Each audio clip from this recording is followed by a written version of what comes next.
વિદ્યાર્થીઓ છઠ્ઠા પ્રકરણમાં આગળ જોઈએ તો એક સમબાજુ ચતુષ્કોણના વિકર્ણો લંબાઈ 24 અને 70 છે તો એની પરિમિતિ કેટલી? તો મિત્રો સમબાજુ ચતુષ્કોણમાં નિયમ છે કે એના વિકર્ણો એકબીજાને કાટખૂણે દુભાગે. તો આ જે આખો વિકર્ણ 24 નો છે તો 12 થાય, ને આખો વિકર્ણ 70 નો છે તો 35 થાય. એટલે કાટખૂણ ત્રિકોણી પ્રમાણે પાયથાગોરસના સિદ્ધાંત પ્રમાણે બાજુ શોધો તો AB બરાબર 37 આવે.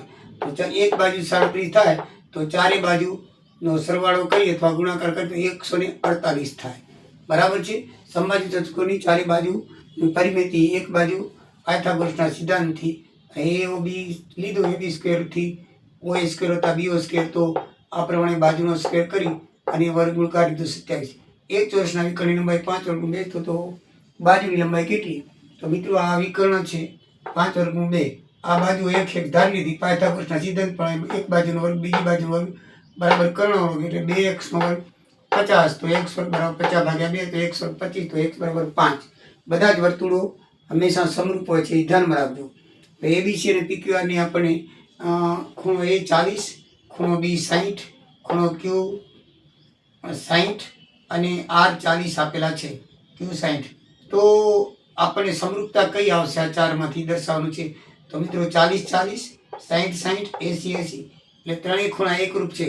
તો ખૂની સમરૂપતા પ્રમાણે તો આપણને ABC તો AR એટલે પહેલો R આવે, BQ તો Q આવે અને CP તો P આવે. એટલે RQP એકરૂપ થાય. PQR ની બાજુમાં PQ અને PR અનુક્રમે EF એવા આવેલા બિંદુઓ છે. તો આ PQ છે ને PR છે અને EF એના પર બિંદુ આવેલા છે ને EF રેખા દોરી અને સમાંતર છે.